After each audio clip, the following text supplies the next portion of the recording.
we're going to start. So today, like a creation, fall, redemption, and new creation. These are all four structure. So like from the beginning, God created the world and the human beings, but then we fall, and Adam committed sins, and from the origin, like we still pass down the sin in our genes. In the genetically, we are always tend to commit sins. But then Jesus came to redeem us and he rescued us. But think about the whole story of the redemption. It's more like God keep on sending his prophets. Like you can think of the Old Testament figures, like from the Abraham. Like Noah was the one who was very separate from those secular people. Noah was very distinguishable because he was very obeying God, and he knew that he had to be obedient to God. So and then like Abraham, Israel, like 12 tribe. So it's all about the covenant and the whole history of the redemption. And then chapter 3 is actually the call of Abraham. God called Abraham, and then the chapter 4 is about the Exodus. So Exodus, when we look at the Exodus, what can we find? The content, Exodus, 출애굽기, what's that about? Paul? They are related with altar Altar? in the latter part. Oh yeah, it's about like a Leviticus. When you look at the Leviticus and all the Levites, they are separated as a priest because the nation was called as a holy nation, holy people. And Exodus, the most important part is 10 commandments. Like they received in Mosaic law. You remember?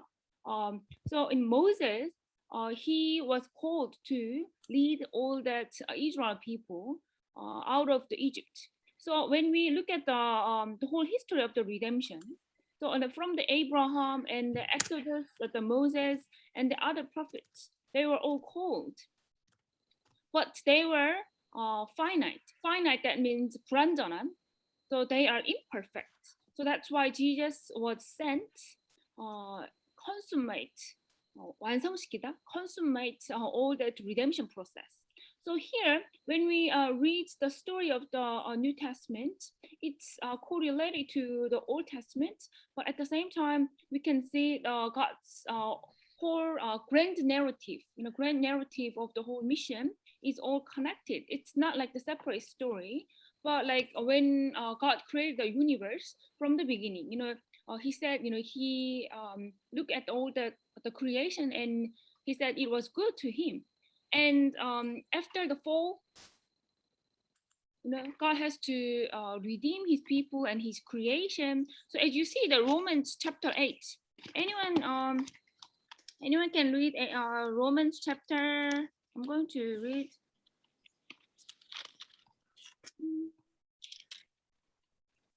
Yeah. So for the law of the spirit of the life has set you free in Christ Jesus from the law of sin and death. So Jesus, as a liberator, as the deliverer, the redeemer, he came. So he finalized all the redemption process. But it's not the end of the story, because as you see, the last part is a new creation. The first creation, but the new creation. As Jesus came to the earth, he was the second Adam. He is from his time, he renewed the whole history of the creation.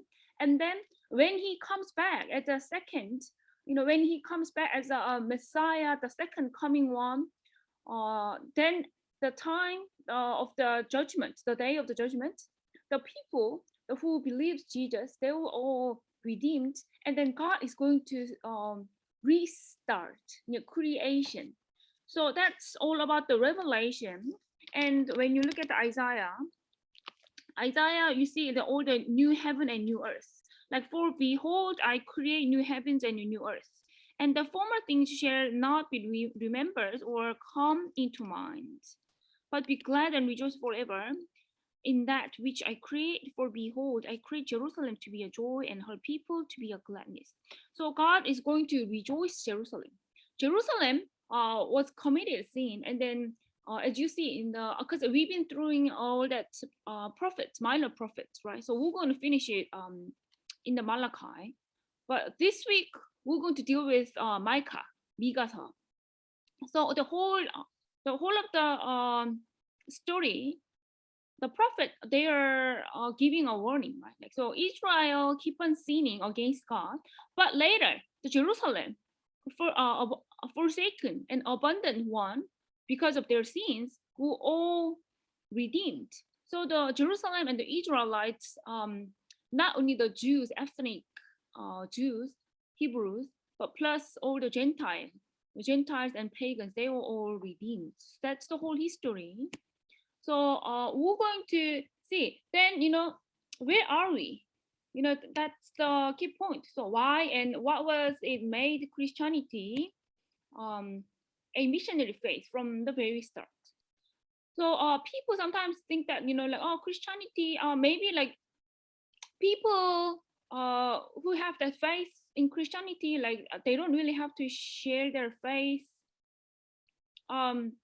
because like people, they have their own freedom to choose their own religion. Maybe like maybe in our context, because in a secular way or worldly way, we can think, yeah, people all have their own right to believe whatever they want.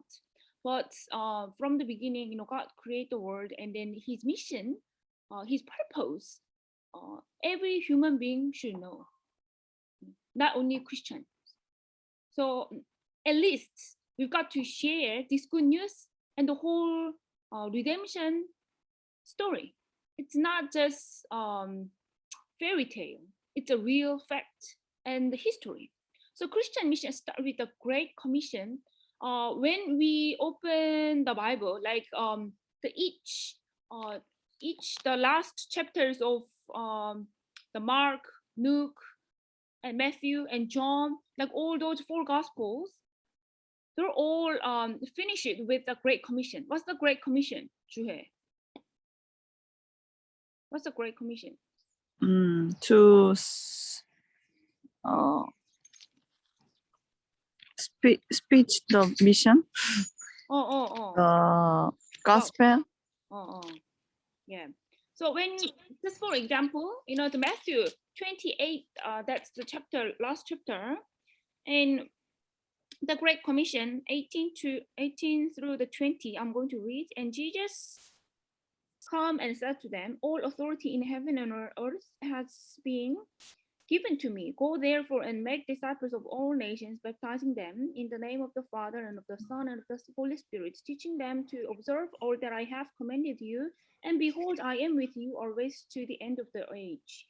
So make disciples, share the gospel and make the disciple. That's the Great Commission. So it was, as you already looked at, read through it, like in chapter 1, we see in it a matter of obedience. So every nation, every human beings, they've got to know the Creator, and they've got to know how to obey to their Creator. So when we are reading the last chapters of the ending parts, Matthew, Luke, and Mark, and John, we see that Great Commission, that's all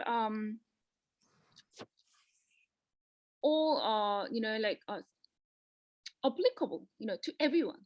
It's not only the missionaries, the professional job, or like as a career, full-time missionary, but every disciples and every Christians, they've got to keep that Great Commission and in their own lives, like in daily lives. It's not like a short-term mission, as we already read through it, like it's not only like short-term mission or long-term mission, but like every day is the kind of the mission field. So Christianity advocates, anyone can read the N.T. Wright, the quote from the N.T. Wright? Julia, can you read? Can you see it? Yes. Oh, yes. Yes, Christianity advocated a love which cut across radical boundaries. It sternly forbade sexual immorality, the exposure of children, and a great many other things which the pagan world took for granted. Choosing to become a Christian was not an easy or natural thing for the average pagan. Yeah. So becoming Christian is really challenging. And even think about the first century of all the pagans and Gentiles who received the gospel through the Apostle Paul and Barnabas and all that Peter, you know, they sent the message, but they had, originally had a Hebrew background. They had their law, but pagan and Gentiles, they didn't have any kind of a moral or ethical law, particular the text. But the Jews, they have their Mosaic law. So here, when we going back to the anti-right quotes, he's saying that, all that sexual immorality, exposure of the children, like children abuse, or some sort of injustice in our social structure. Like in our society, there are so many unethical and illegal issues happen, and people in the low castes, they are oppressed. So if these injustice happened, then God's justice is not come true because of those people who are evil and making the society more corrupted. So here Christianity is not only just sharing the gospel, but like when we live in this society, we are challenging them. The people who are very ignorant about God's principle, like we are as a steward, 청지기로, as a steward, we are standing in the middle of the society and telling them, and actually, speak out them, God's justice must be come true, and this society, or all the people in the society must obey, God, the Creator. So that's the thing. Like, so it's not easy job. So I do think that Juhe, like Paul, like Linda, when you live, I think in your own place at your corporate, or maybe in the hospital, like Lucy as well, like wherever you go, like you've got to actually live out as a Christian. It's really challenging. So it's the same thing, like the first century, now these days. So knowing the story, we've got to know that Acts chapter 15. Do you remember what was the story about Acts chapter 15? Anyone? Acts 15 is really important. Like Acts chapter 1 to 28 is the last one, but it's 15 is about in the middle. But chapter 15 is why important, because the Jerusalem Council, they made a very important decision. This is very significant part. Without that Jerusalem, the first council of the church, their decision, if there was no decision, very important decision, then like they would have very difficulties outreach the foreign nations, overseas missions. Because here, going back to the Jerusalem Council, because the primary leader was here, I'm going to read 13, James and Peter, they are the core leaders in the first church, in the Jerusalem. And then as you see from chapter 11 to 13 and 15, 16, like the rest of the chapters are all full of the story of the Apostle Paul and Barnabas. They were missionaries sent by the Antioch church. But here, going back to the chapter 15, still, they were hesitant to mingle with the pagans and Gentiles, because James and Peter and those still abiding in the Mosaic law and Jewish background, they didn't want to sit together, eat together with the pagans. So when we read chapter 15, James finally, after receiving the Barnabas and Apostle Paul coming from the pagan nations, and then make this very conclusion. I'm going to read 16 to 20. After this, I will return and I will rebuild the tent of David that has fallen. I will rebuild its ruins and I will restore it, that the remnants of mankind may seek the Lord, and all the Gentiles who are called by my name, says the Lord, who makes these things known from of old. And 19, therefore, I'm reading chapter 15 and 19, book of Acts.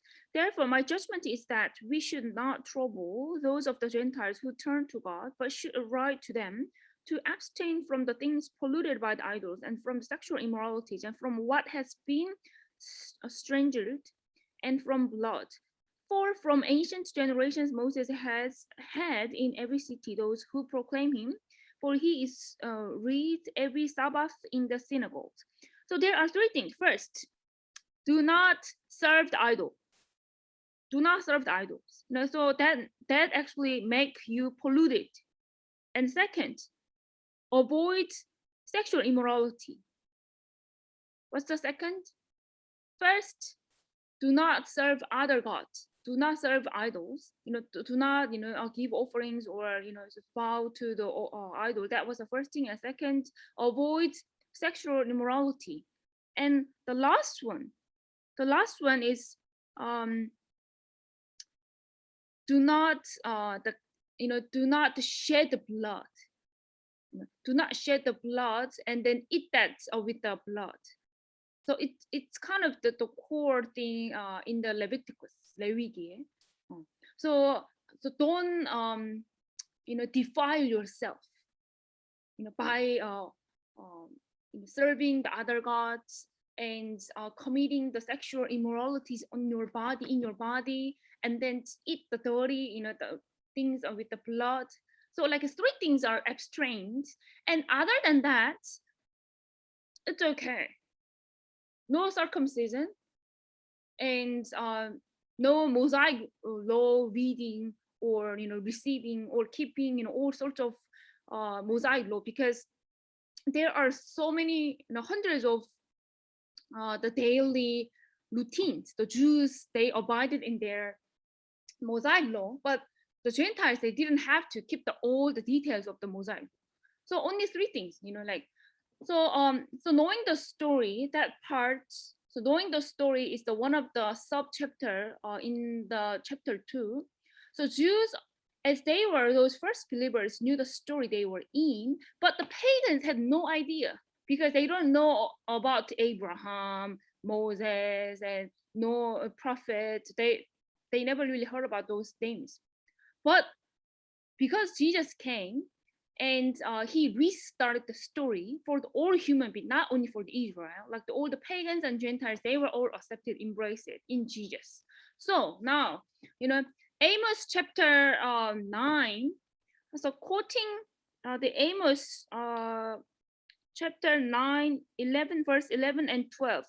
Linda, can you read this part? Linda, are you there? So Amos chapter 9, verse 11 and 12 is about the pagan and Gentiles redemption. So because Peter, James, they had the Old Testament, that scriptures they had. So they memorized and they remembered how the Amos, one of the minor prophets, prophesied about the pagans and Gentiles, their redemption.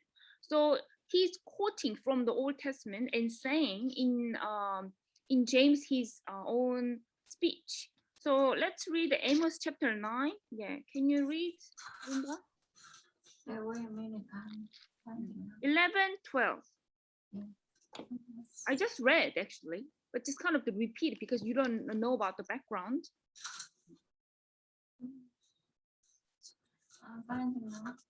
Yeah. It's about the restoration of Davidic kingdom, and second David kingdom. It's because David's descendant was Jesus, so his kingdom is going to be restored not through the David, but through the Davidic king. You know, his family trees, the descendants of the David, Jesus is going to restore his kingdom. So through Jesus, so when the David kingdom is restored, not only the Israel, but Gentiles, they are all combined. So that's the story in Amos. Can you read? Yeah. In that day I will raise up the booth of David that is fallen, and repair its breaches, and raise up its ruins, and rebuild it as in the days of old, that they may possess the remnant of Adam and all the nations who are called by my name, declares the Lord who does this. Amen. Amen. Yes. So the Gentiles, their redemption was promised. And then Isaiah 49 and verse 6 and Acts 13, 32, 33. Maybe Lucy can read. Lucy, do you have any Bible with you? Yeah, good. Lucy, can you read Isaiah 49 verse 6? And Paul, can you read Acts 13, 32 to 33?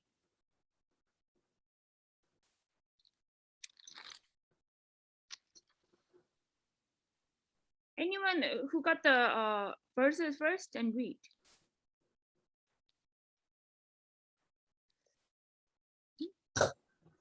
Paul, Let you me got one? read. Oh yeah, Lucy, you go. Let me read Isaiah 49 and 6. He said, "It's to highlight all things that you should be my servant, raise up the tribe of Jacob, and to bring back the preserved of Israel. I will make you as a light for the nations, that my salvation may reach to the end of the earth." Yeah. So his salvation may reach to the end of the earth. What's that mean, end of the earth? So end of the earth, that is correlate to the book of Acts when Jesus, you know, ascended to the heaven, and he's saying that, you know, from the Jerusalem. What did he say? Like chapter 1 and 8. He said that, but you will receive power when the Holy Spirit has come upon you, and you will be my witness in Jerusalem and in all the Judea and Samaria and to the end of the earth. So when Jesus is giving that the last message, when he was ascended, he said that, you know, like, you'll be my witness in Jerusalem and in all the Judea, Samaria, and to the end of the earth. So the end of the earth, that is actually referring to the pagan nations and the Gentiles who were in the darkness. Maybe like from the view of the Israel, like they are just pagans. They never heard the Mosaic law, and they never really received their Messiah, and they're just out of you know, they're just out of context. So they were outside of the promise and covenant. But now, you know, through the Isaiah and Amos and all the minor prophets, those disciples start to realize, you know, that was the story. Jesus wanting to teach us, we are not only the God's chosen people, but those people who are out there, they were also can be chosen. You know, maybe we think that, you know, we are chosen and they are just under the darkness and they were never gonna get redeemed. But it's not that kind of binary, you know, thinking. 이분법적인, you know, it's not kind of dichotomy. You know, so we can be all his people, like, because God is the creator of all the creation. So maybe like if they had a very narrow view and narrow mindset, but then now James, Peter, and all the Jewish background disciples, they start to just lay down their own cultural barrier and then start to think and cross over that barrier and thinking, they're going to be the disciples too. So if we reach to the end of the road, so that's our mission. So Christian Council was called to solve the problem, and then, like as you see, like the Lord commanded to be the light among the Gentiles. And this part is a Messiah and the mission. Chapter 2, the subcategory is one of that is the Messiah and mission. Then Luke chapter 24 is really important. Like Luke finishes at the chapter 24. And when you read 24, do you know what kind of story is in it? Paul, Luke 24, what's that about the story? 24. Let me find it. Luke chapter 24, whole chapter. Yeah. The first is the story of Jesus, his resurrection, and then what? And then what? Like the people, like, did they believe Jesus was resurrected, or they denied or kind of doubtful? Usually no. Yeah. So let's see. The Luke 24 on the road to Emmaus. 엠마오길에. Jesus was appearing and then saying that, do you know the story about the prophet, crucified, and like, yeah, we know it, and like, but they only know about Jesus' crucifixion. But those two disciples walking down to the Emmaus, they already heard the news of a resurrection, but they denied. They are not just going down to the Emmaus, but they already knew that, Jesus was resurrected, because the women and other disciples, they were gathering, and then they were, giving this good news to other disciples. But because they did not receive that as a good news, they just, I don't think so. They just, denied, and then walking down to the Emmaus. So Jesus appeared in person and explaining about himself and revealing himself who he is, because they did not have any faith in Jesus, especially as a Lord and the resurrected one. They just knew that, oh yeah, Jesus was a very good person, and maybe like one of the prophets. We thought that he was a Messiah, but like he already died. That was, their perspective. So why don't you read chapter 24, verse 22 and 28.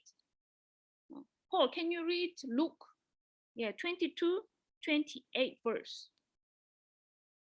Luke chapter, the last one, 마지막. Chapter 24.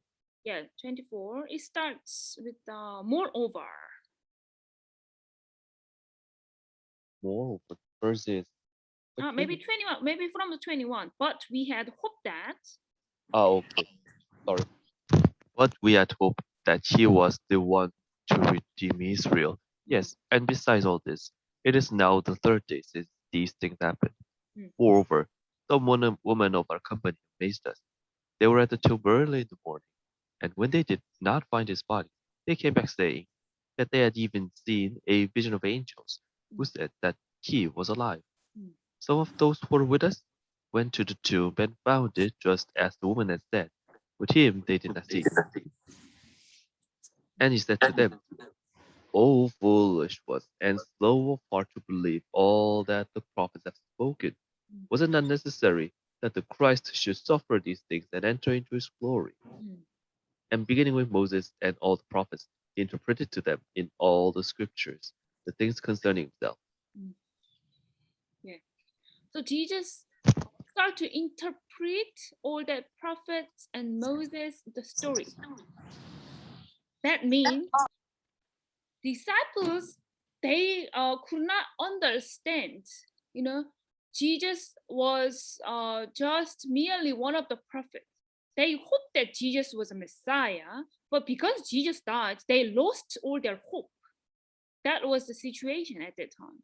But then Jesus said, I've got to be dead. And then after 3 days, as Jonah was out of the big fish, God prepared the big sign for the Israel and to all the pagans. So that's why I was in the cave, and then out of the tomb, I was resurrected. It was all promised. It's not just happened coincidentally, because God wanted to redeem all his people through this process, the crucifixion, and 3 days after, like resurrection. So it's whole process. So why do you not believe? So Jesus make them open their eyes, because they are so ignorant. They could not understand, even though they have the law. It's like they have the Bible, but do not know how to interpret. So Jesus, from the beginning, so he started to interpret the whole all history of the Old Testament. And then finally 28. So they drew near to the village to which they were going, and he acted as if he were going farther. Jesus was acting as if he were going farther, but they urged him. 막 억지로 하는 그 urge거든요. Like he urged him, 제발 있어주세요, like something like that. So like the disciples urged Jesus to stay with them and then eat with them. And at that moment, Jesus was breaking the bread, and then they completely realized that Jesus was the Messiah and he is the Jesus. It's really odd, because they've been spending about 3 years with Jesus, but then they did not really think that Jesus was next to them. How ironic. They finally realized that, that person who was walking with us was Jesus. But then why we didn't really know that Jesus was with us? That was kind of aha moment, 주해. Jesus was next to us, but then the disciples had no faith. So they were finding Jesus. Where is Jesus? What the heck? He left us. He dead. We lost all the hope. But now Jesus is revealing himself and explaining about himself, through the whole covenant, and then interpreted, and then let them know that Jesus was in front of you. That was chapter 24. You see, Paul, can you keep on reading 29, 30, 31, and 32? Okay, so they drew near to the village to which they were going. He acted as if were going farther, but they urged him strongly, saying, "Stay with us, for it is toward evening, and the day is now far spent." So he went in to stay with them. When he was at table with them, he took the bread and blessed and broke it and gave it to them. And their eyes were opened, and they recognized him, and he vanished from their sight. Yeah, and So they third- said to each other, They said to each other, "Did not our hearts burn within us while he talked to us on the road, while he opened to us the scriptures?" And they rose at the same hour and returned to Jerusalem. And they found the 11 and those who were with them gathered together, saying, "The Lord has risen indeed, and has appeared to Simon." Then they told what had happened on the road, and now how he was known to them in the breaking of the bread. Jesus called them as witnesses, but then they denied, because in their reason, 이성적으로,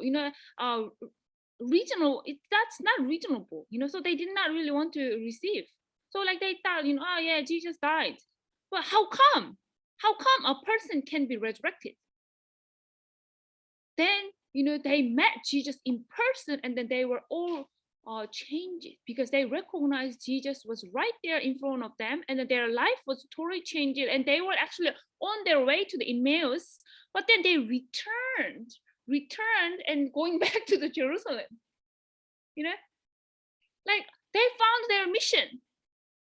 When Jesus, so maybe we have to go back to the disciples, the 11 disciples, because they told us Jesus was resurrected and he has risen. But then we did not believe and then just came down to another way. But then there is a return, the kind of, it's not just place to place moving, but it's like their heart moved from corrupted, maybe indirected in a way, but then they not detoured, it's coming back to the origin, like because the Jerusalem was the place Jesus was resurrected and he got crucifixion. And then they came back to Jerusalem and then talked to the 11 disciples and then said, yes, we met Jesus. And then they said, yeah, the Lord has risen indeed, and he has appeared to Simon. Yes, I think the Simon is Peter. So Simon Peter's witness was indeed true. We thought that was false, but that was true. And they're kind of confirming, 확증해주다. Yeah, because they met Jesus in person. So it's really important to me. Like knowing the story, it's not about your reason, knowing that story in your heart and your spirit makes your life whole change it. So like these two disciples, they changed their life. And then they no longer going down to the Emmaus other place, but back to the Jerusalem. So they become witness finally. That was Jesus. He's actually his commission. Becoming witness. So the Lord to Emmaus, like the two disciples, they were with a disappointment, but then because Jesus opened their eyes and explained about the promise, and the Messiah has to be suffered and rise from the dead on the third day, and the whole history, they understood, not only understood, but they received and obeyed, and then they repented and then came back to their own mission. So taking the story as a whole, so what is the biblical theology of the church's mission? And then, we have to think, because we are a church as a chosen people, So what could be, his people's mission? So there are 4 things as we already looked through it from the beginning, because I show you like this, right? Like creation, fall, redemption, and, recreation, new creation. So through Jesus Christ, because he started to be the new human being, like second Adam. So second creation will be all consummated, like through Jesus Christ. That was the story. So then the 4 major sections, creation, fall, and redemption, and the return of the Jesus Christ. So that's the whole history. Boram, can you read the PowerPoint? Boram? Yes. Can you read from the first line to the bottom line? Can you? Yes. What is the biblical theology of the church's mission? The 4 major sections of the biblical storyline are creation, fall, redemption in history, and new creation. Creation, Genesis 3, Christian worldview, where are we? Who are we? Fall, evil, and sin weave their way into every aspect of God's creation and human personhood and life on earth. Disrupted, fractured, sexual, familial, social, etc. Redemption, God chose not to abandon or destroy his creation, but to redeem it. Old Testament, Genesis 11? Genesis 11, the simplicity of every human heart, fracturing and confusion of the nations of humanity. So God called Abraham empty, the one who embodied Israel as their Messiah, faithful, obedient servant of God, was sent and carried out this mission. The cross and the resurrection of Jesus, he proclaimed God's kingdom, engaged with the world. The return of Christ will be the great finale. God will inaugurate. 시작하시다. inaugurate the ultimate fulfillment of the story. So like from the redemption fall and redemption, the creation, creation is about like who are we? Like we realize who are we? Because what could be the answer, Juhe? Who are we?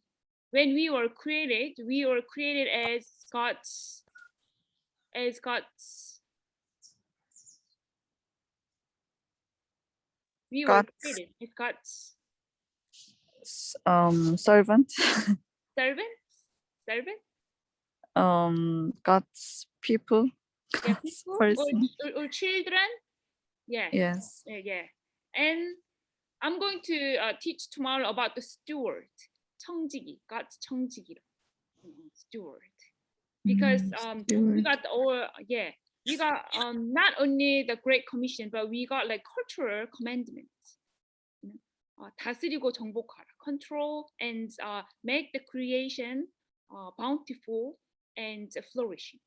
So who are we? We are children of God and also the people of God. But because the evil and sin, the weaved all, it actually entered into all the aspects of human life. It's not only about like your relationship, but it's all the structural evil, like institutional evil, 제도적인 악. It's not individually you sinful, but like whole society, like structurally, like northern kingdom of Israel and the southern kingdom of the Judah, they were corrupted. So many of the dictators governments are corrupted. So it's about like the sin weaved in our whole life and all structures, sexually, maybe in a fluctuated and disrupted, and so family, society, all can be immoral. And the redemption story is kind of the whole story, from the Abraham to Jesus. It's about like how God used his people to carry out his mission. But Jesus consummated, and then the return of the Christ will be the grand final. And God is going to start his own recreation story through Jesus Christ. Inaugurate is like 시작하시다. Inaugurate. So we are gradually just reaching to the final. So our mission is nothing less or more than the participating with God in the grand story until he brings it to the guaranteed climax. What's that meaning?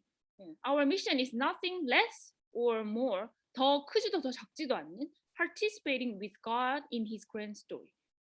So our mission is not kind of this narrow scope, but it's all about God's kingdom, his whole creation story. We participate like in a piece of parts, like we all joined in his mission.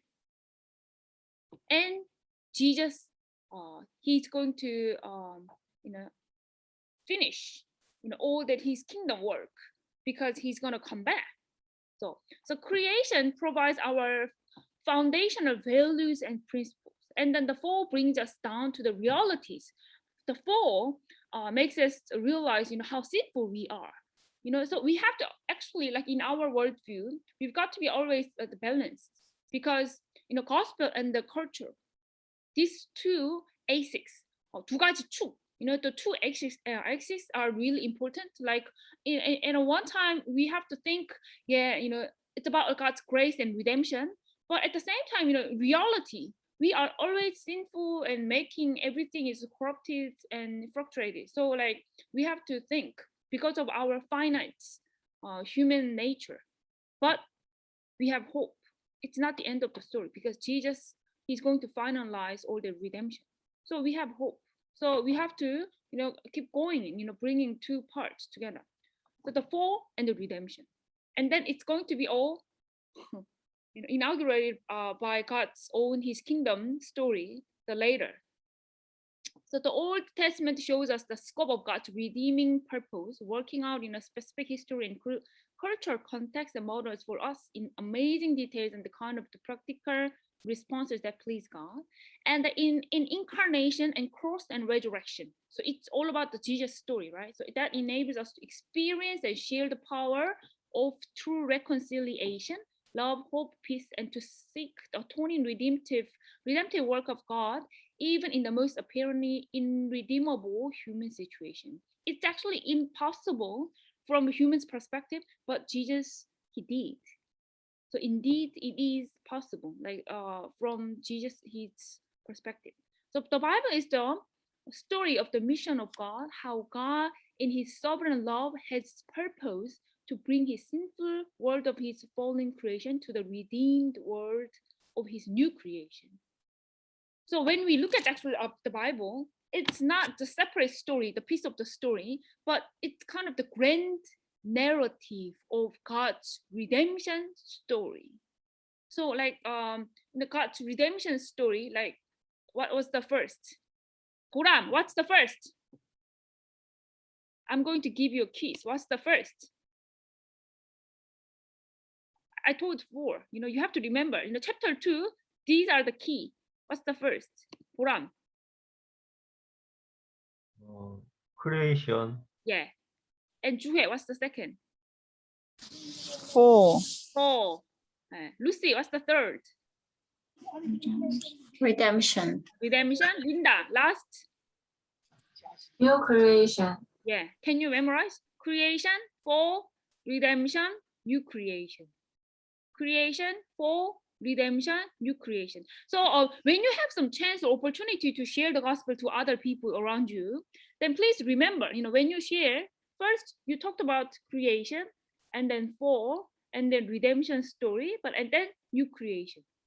Usually when we share the gospel, we usually forget the last part, new creation, right?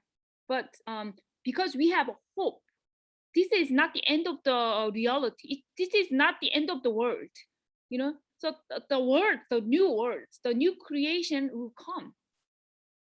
So Jesus was resurrected, but that's not the end of the story of Jesus, because he ascended and he will come back. The last part not fulfilled yet. So don't forget the new creation, the recreation, the last part. So it's not three stories, but it's more like 4 stories combined as a one grand narrative. So that's today's lesson. Got it? And about the process of redemption, not only Jesus as God's servant work, but we are part of the redemption story. This is important.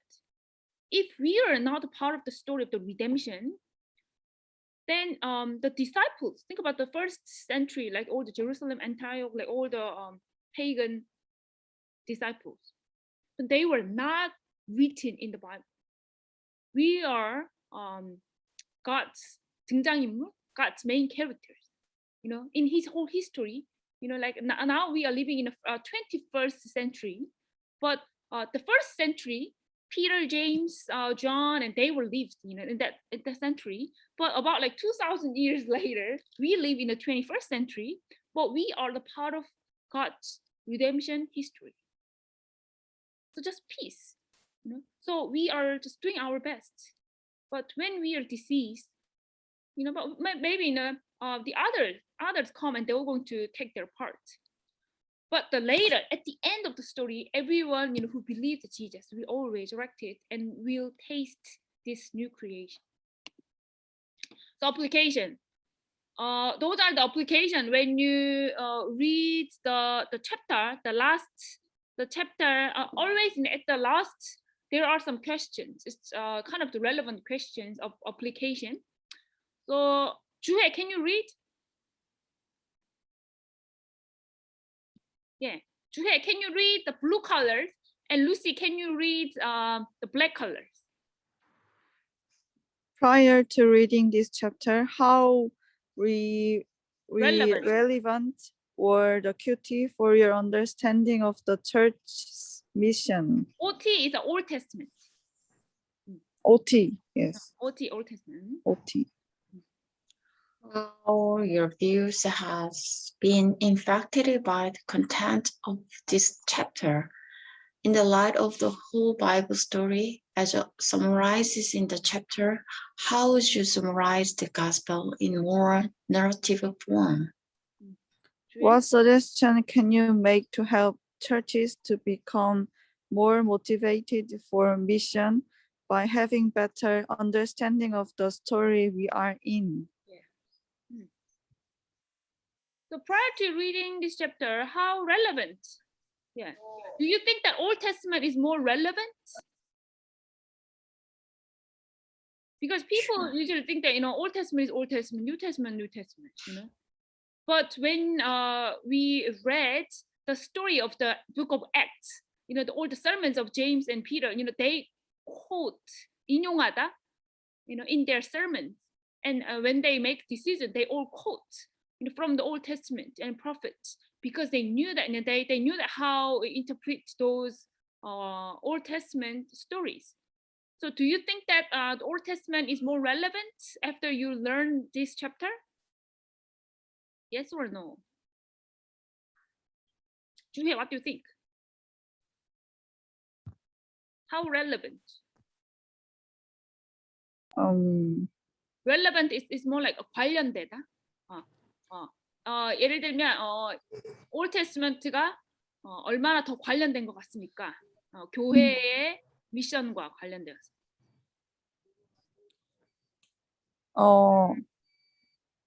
Very relevant.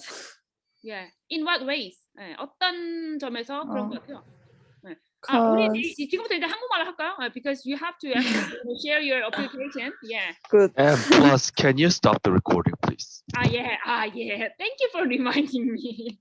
I'm always forgetting.